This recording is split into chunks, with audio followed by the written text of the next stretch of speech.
everybody, welcome back to my YouTube channel. If you haven't watched my Vlogtober, it's been a little while since I've seen you. And if you've watched my Vlogtober, it hasn't been quite so long. This is my YouTube channel where I talk about all the things that I am making, projects I'm drooling over, books I'm reading, a little bit about my family life, and a spice of mental health.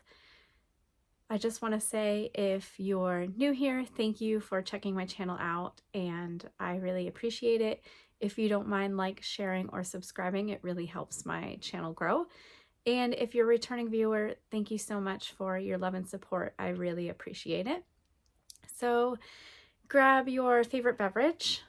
I, of course, have my Pepsi here, and let's sit down and chat. So first of all, I do have a couple finished objects.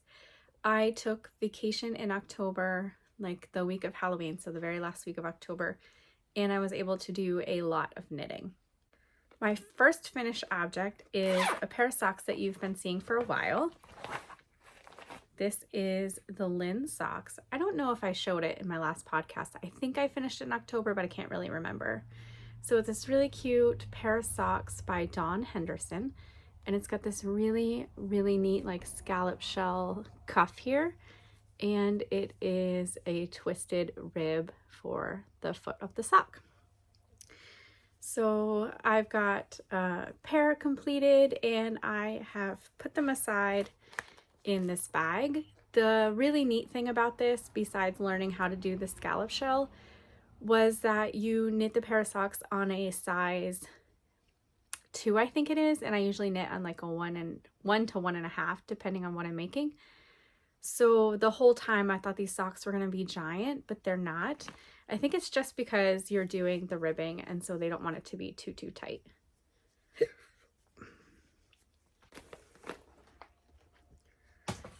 I don't have my other finished object with me. It is the basic beanie.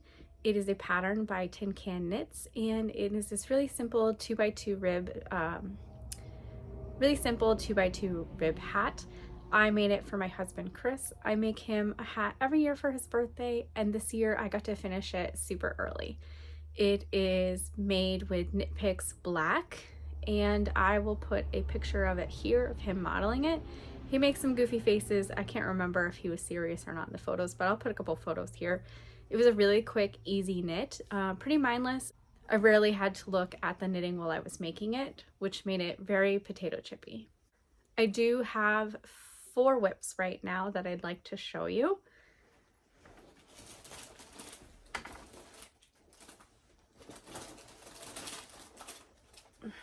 The one that's most excited to me is in a couple project bags.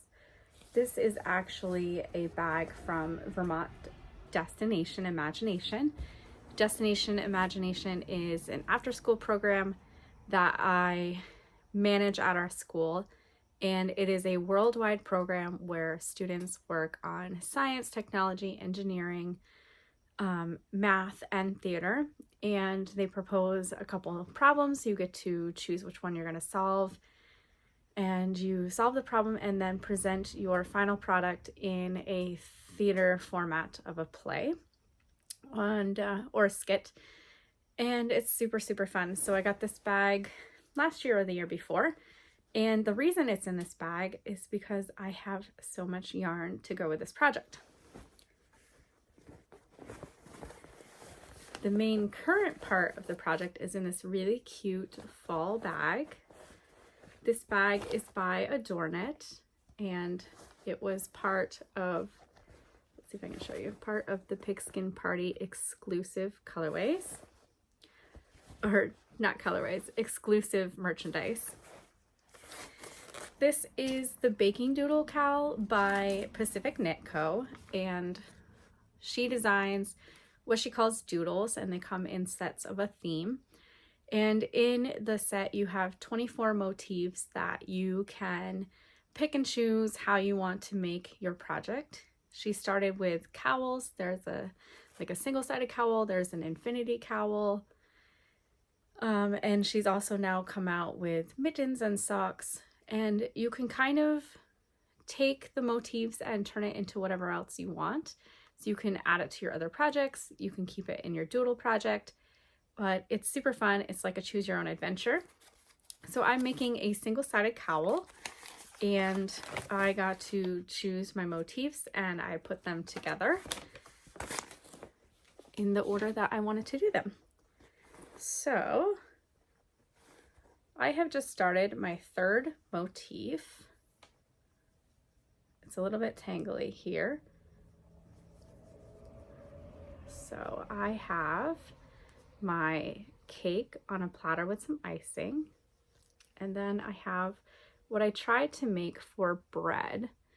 So there was no motif for bread, and I really wanted bread on this. So I took her milk carton motifs and kind of cut and put them together.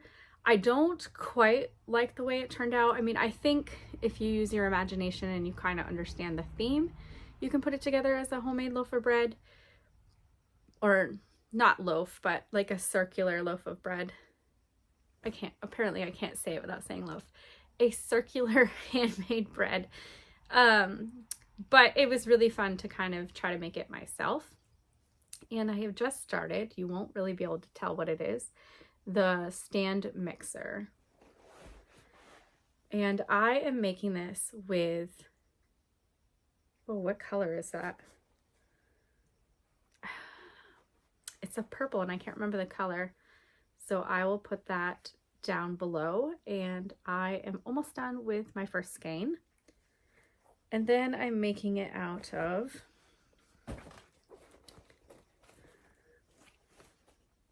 this gray yarn, also from Knit Picks. This is gray fingering, and so I have to hold it double. It's made for DK, and I also don't know the name of the gray, so I'll put that down below. So I'm holding the purple single, I'm holding the gray double. Am I holding the gray double? Yes, I am.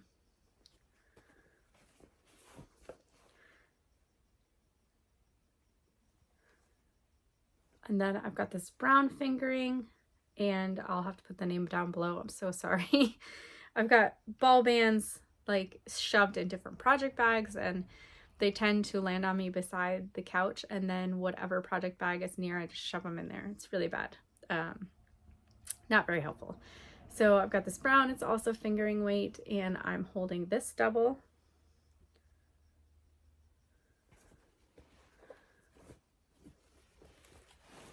And then I've got this red and, or excuse me, and then I got this pink, and this is leftover stash yarn. I don't know the colorway or the dyer, and it's fingering weight, so I'm holding it double. And then I've got this red that's from Stash, and I don't know the colorway or the dyer either, and I'm holding that double. So it gets a little messy because I have a single strand and then I have two double strands, and it's not so bad when you're doing like the two color work, with like one base color and one color work color, but when you're doing the three colors, it gets a little messy. But it's worth it. I can't wait to get this project done. So I have the mixer motif, and then I have the cookie motif, and then I'll be doing the ribbing. It does use a twisted, what is it, like a German twisted rib, I think they call it. And so it's cinched really good, and it stretches pretty good, and it's like really sturdy, and it's got a really nice finish to the bottom. So, and I am using a stitch marker. This is Dustin's hat from Stranger Things, and we're from the show Stranger Things, and it came from Dragon Horde Yarn. This is a Starbucks coffee mug, which came from the Corner of Craft. This is a candy corn stitch marker, which came from Wee Ones, and a sheep stitch marker, which also came from Wee Ones. And another candy corn. And then I have these cute little stitch markers. This one came in the Halloween box of Yarnable subscription last October, and Yarnable is a subscription box run by Hypnotic Yarn. And then I got this one at, I think it's called the Knitwit Shop in Portland, Maine. I also have in this project by NSP Designs, it's a Halloween project. She no longer makes bags. I have the start of a hat, which is in black yarn from Knit Picks. And this is also the start of a basic beanie hat by Tin Can Knits. Chris's work friend really wants a hat, so I was making it for him, and then I realized that I should probably make a hat for my son first. So I just put it on some waste yarn and I will pick it up later.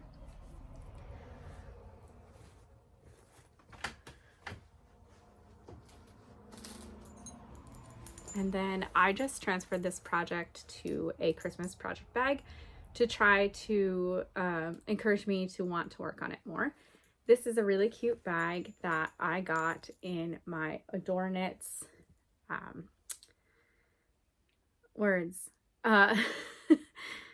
Advent. I had a stitch marker Advent from Adore Knits last year, and I asked for all the extras.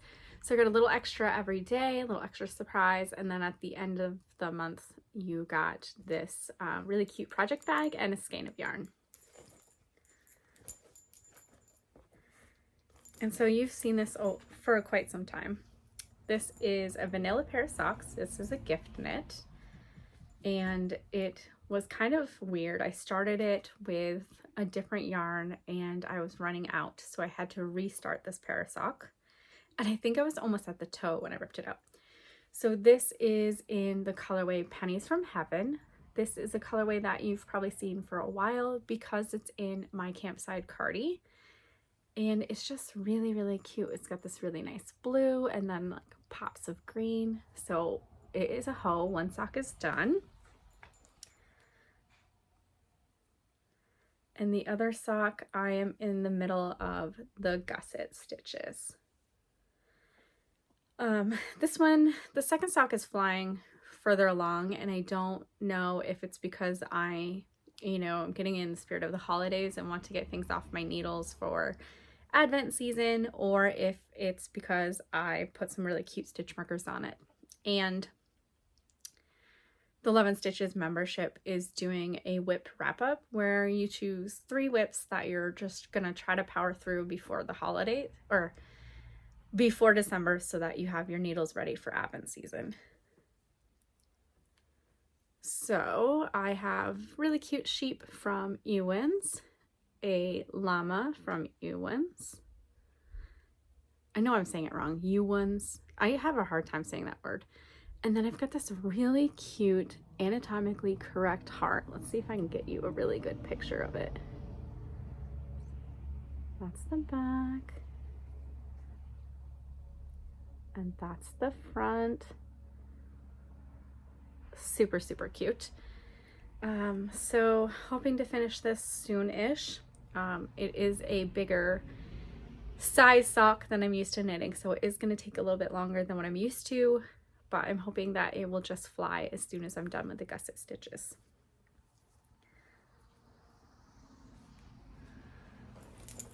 Okay.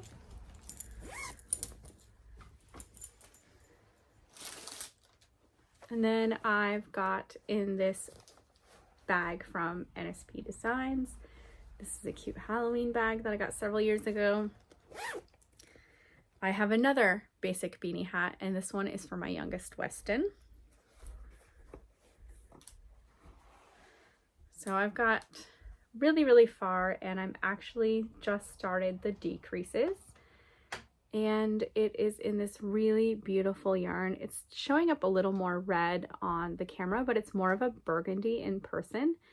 And this is going to be for my son Weston, and I'm hoping to finish it today. And I've just got basic stitch markers on it. I was on the couch and I was in a hurry to put the stitch markers in for the decreases.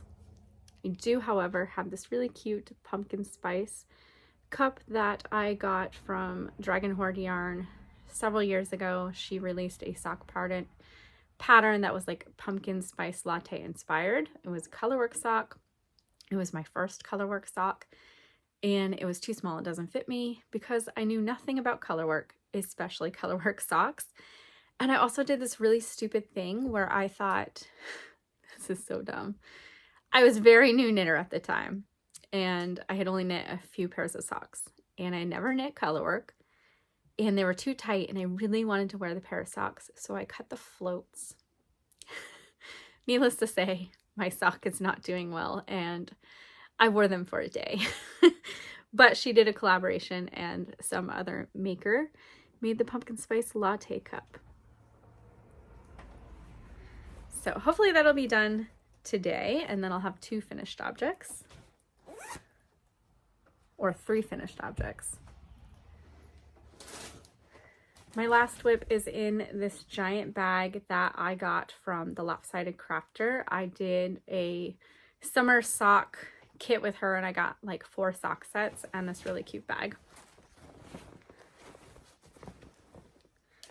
This is the Starflake Shawl by Stephen West. It has been on my to be made list ever since his year, whatever year he did the make along. It was the first year that I had heard about the make along, and I was watching the Crazy Sock Lady and Nitty Natty make it, and I just enjoyed watching it grow. And then I promised myself I would make it one day. So that one day has happened. I am knitting it out of this really cute royal blue. It's a little more dark in person, and it is called Celestial. And then this really pretty,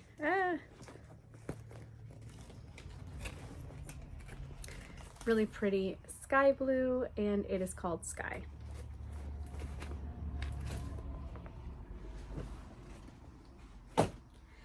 So let's see how I can show it to you, since it's all crunched up. So if you can kind of see, this was section 1, and it was meant to make like a star. Sorry, I'm in the middle of a row, so it's kind of hard to show. And then you do this striping here, where the main color is in garter, and then, no, the main color is in stockinette, and the contrast color is in garter. And I have just started setting up for the brioche, which is section 3. And it's been a little while since I've done brioche. I'm a little excited to do it because once you get going, brioche is pretty meditative. But there will be some increased stitches and maybe some decreased stitches, and I am very unfamiliar with those. So we'll see how this goes. Luckily, Stephen West does like video tutorials, and they're always really easy to follow. So I know I'm going to make it through. I know I'm going to be okay. And I'm going to love the fact that I did the brioche version. Oh, and I've got these skull stitch markers on here from Katrinkles. Acquisitions, I will show you my October Yarnable, and then next podcast I will show the November Yarnable. I did get it already, but it's only the 10th or 11th. It's the 11th. It's Veterans Day. So happy Veterans Day. If you are a veteran, thank you so much for your service. So I'll show you the October Yarnable. So this is the yarn. It's called Witch Please. And it's just got these really cute colors. I don't think I'm going to knit it up because they're really not my color scheme. So I will probably maybe do a giveaway at some point for this. And then the extras come in this really cute pouch that you can use for notions. And it comes with this really cute card that has like a did you know fact. It has a coupon code good for that month. And then it tells you what the extras are in your box. In this box, I got Cauldron Crunch, which says it is a toffee treat. I feel like it said something about hazelnut. Let's see. Unmask your glow with this Halloween bat-shaped, okay. It has the bat-shaped facial mask, which looks really fun. Facial treat from My Spa Life that's both spooky and soothing. Enjoy an enchanted custom hazelnut toffee from Homemade Toffee, a playful yet sophisticated treat that's perfect for spooky season. And then add a touch of spooky charm to your note-taking with an adorable ghost and pumpkin pen duo. Perfect for jotting down ideas and details on your current work in progress. I will show you one of the pens because I lost one of them.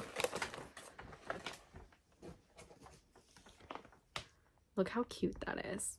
And not only that, it's a clicker pen, and the pen is a gel pen that does not smudge, and it's like a fine point gel. It's beautiful.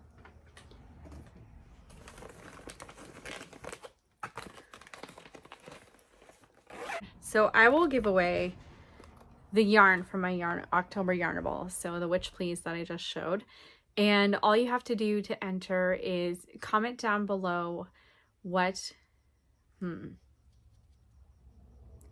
comment down below what whip you're working on and what whip is bringing you the most joy. And then I will choose a winner on my next podcast. I have a bunch more acquisitions from Rhinebeck that I showed in my Rhinebeck recap video, so I would really appreciate it if you check that video out. It shows a little bit about some things I did with my friends, some things you can see at Rhinebeck, some of the yarn, and all the goodies that I got to get. So that brings me to family life. So I did go to Rhinebeck. I went with my friend Salila and my friend Karen, and we got a Airbnb, which was beautiful. It was a 2-bedroom, 2-story house, and it was in Poughkeepsie, which is like really, it's kind of a cutesy town, but it's also like a busy city. It's like a little bit of both. It was really cool. We ordered some delicious pizza the first night, which was probably the best pizza I've ever had. The flavor was amazing and the ingredients were so fresh. We did some knitting. We went to the festival Saturday and Sunday, and then we had you know, a long drive home where we were tired and full of happiness from all the joy that we got over the weekend. I did get a really special stitch marker from a friend, Victoria, who had come down from Canada, and you will see that in my Rhinebeck video, but if I can find a picture, I'll put it in here. It is a little bottle with some blue glitter in it, and it says drink me, and I am obsessed with Alice in Wonderland. In fact, I was Alice for Halloween this year, and so she was knitting on a sock. I was sitting next to her and I was like, oh my god, I love your stitch marker, where did you get it? And she said that the person she got it from she didn't think was making them anymore. And I was just like, wow, that's, you know, that's really cool. Like, I love it. And when she got ready to leave, she gave it to me, which was super nice and super special. And it's just going to have a special spot in my heart for a long time, because the generosity of her just handing it over was just really, really sweet. Yeah, so last time I did a regular podcast, we were getting ready for a wedding. My sister-in-law got married in our field, and it was absolutely gorgeous. It had rained for several days before the wedding, and we were like setting up the tents and everything and getting muddy, and just really, really worried about the ground being too wet for high heels, for our guests getting too muddy, and whether or not it was going to rain on the wedding day, because both the wedding and the reception were planned to be outside. But luckily it, you know, the day before didn't rain a whole lot. Things started to dry up. It was still a little wet, but not soggy. And the day of the wedding was sunny and beautiful. I think it might have gotten to 70. It was a beautiful wedding, super picturesque, where we took our photos. You could see the foliage. And you know, it was fun dancing all night long. Like, I am a sucker for dancing. I will literally dance until I can't feel my feet anymore. And then I'll probably still dance. Let's see. The flower girls were super cute. Both of my younger nieces were flower girls. My other niece was maid of honor, and she was just absolutely stunning in her dress. She's a natural beauty anyways. The bride was stunning. She put her dress on and I like started feeling tears, which I'm a very emotional person, but I did not expect that to bring me tears. It was weird. Let's see what else. I think that's really it about the wedding. It was just a really beautiful wedding, beautiful service, and a really fun reception. My 16-year-old son is in Denmark right now. So his school did this really cool program, and you had to apply for it, where you could pair up with a student from Denmark, and the student from Denmark, so we had 20 students from Denmark, come and visit us first. And unfortunately, Wyatt's student couldn't stay with us because we were renovating the kitchen. We've got some other things in the house that need to be repaired too, so it was kind of embarrassing. I didn't really have a clean room for him to stay in. So luckily a community member offered to let him stay with him, and my son and the student just hung out with each other as much as possible. In fact, most of the Danish students and the students they were paired with were like inseparable. They just kept hanging out in large groups, and they were really busy on the weeknights, really busy on the weekends. So they were here for 3 weeks. And my son's student's name was Anton. He was super sweet and his accent was absolutely adorable. He tried teaching us some Danish. My son was able to pick up some words, but they do, it's like an oo sound, but it's definitely not an oo sound. And it's a sound that we do not have in English. So we had quite a bit of fun trying to say some of the words that use that sound. So they were here for 3 weeks, and then the 20 Danes and the 20 American students from our school traveled over to Denmark last Wednesday, and they will be there for 3 weeks. And so my son and I are talking just about every day, little things here and there. He went and saw the palace the other day. He's gone to Copenhagen. He loves the food. He says even the school food is delicious. Yeah, I look forward to seeing what kind of memories he makes, and I'm hoping, because he's only shared a couple photos with me, I'm hoping that he's taking a bunch of photos for his memories. Weston, his football season is over, and he is just going through this huge growth spurt where he is just eating me out of house and home and sleeping so much. And my daughter is doing well, so that's pretty exciting. Sometimes she has areas where she's struggling for a little bit, but she's been doing well for quite some time, and that makes me very happy for her. And then her name is Cece. And then my son Michael has moved out a few months ago. I can't remember exactly when. And he is renting a studio apartment above my in-laws' house. And I had asked all the kids, like, send me a Christmas list. I'm trying to start Christmas shopping. I'm feeling a little behind. And he sent me like an adult Christmas list, which was just really cute. And it makes me so proud. It makes me a little sad because, you know, he's like a grown-up and thriving as a grown-up. But it was just really cool to see how successful he's being. Yeah, I think that's it about family life. Actually, I should mention that we have all our base cabinets in -1. When we met with the designer, we had already kind of known what we wanted to do for our base cabinets, and she told us that on one of our walls, we would not have room for one of the cabinets that we were going to order. So we listened to her because obviously this is her job and she knows what she's doing. Well, we ended up being right. So we have a gap that is really too big of a gap to use a filler and would look better with a cabinet, and the cabinet that we were going to choose will fit. So we've got to order that cabinet. But other than that, we've got our base cabinets in. We were able to save some chunks of the countertop from our previous counter. So some of our cabinets have like a temporary cabinet or a temporary countertop, and then the rest have some plywood on them, which doesn't look terrible and will work for now. We probably won't do our counters until after Christmas because we want to put our money towards, you know, the holiday. And we've got a new flooring in.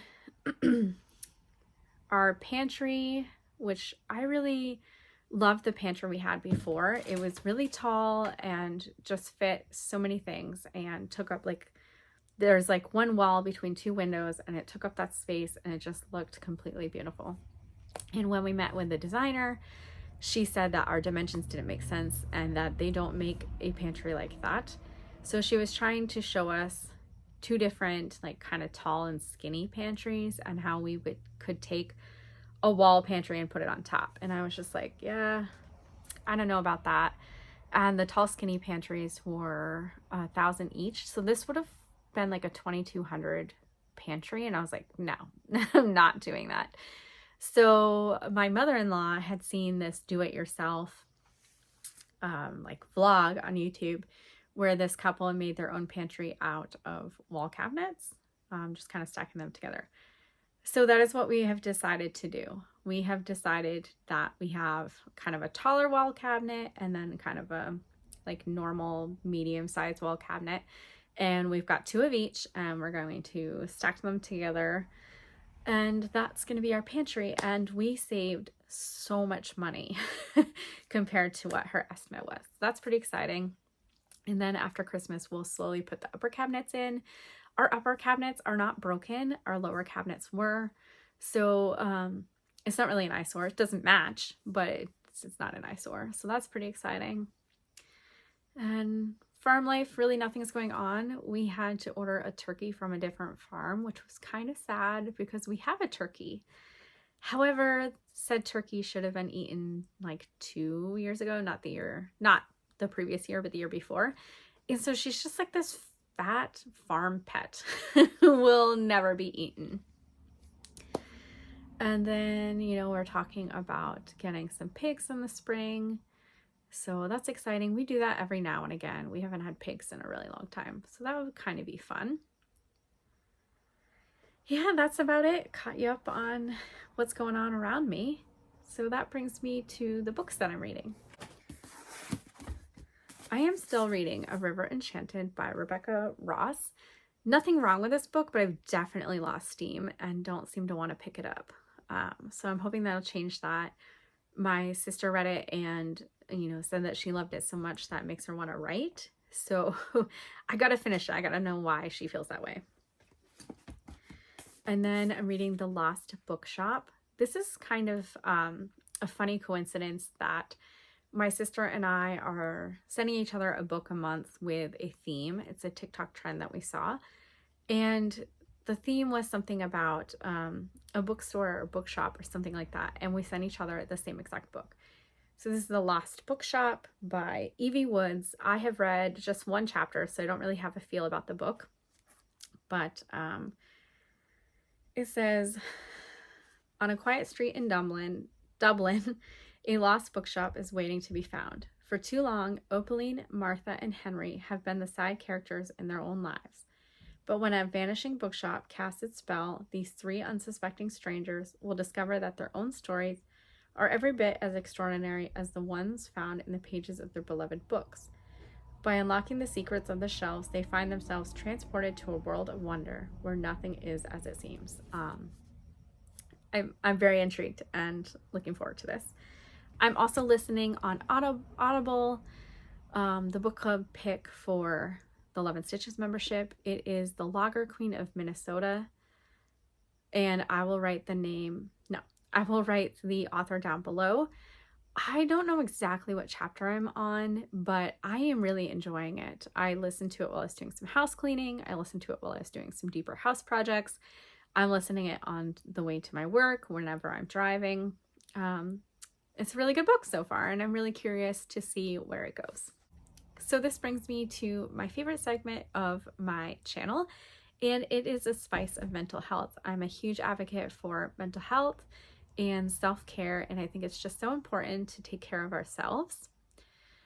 So this one's pretty easy, pretty simple, and might sound a little goofy, but my homework for you is to take like 5 minutes or like maybe 3 songs and just do like this impromptu karaoke dance party and just dance like no one's looking and sing like no one's listening and just have a blast. You will be surprised how rejuvenated and energized you will feel by doing this.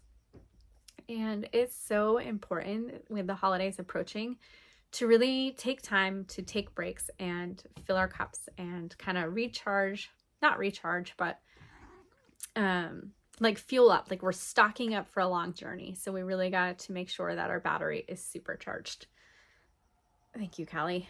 And with that, I leave you to do some happy crafting, and I'll see you next time. Bye.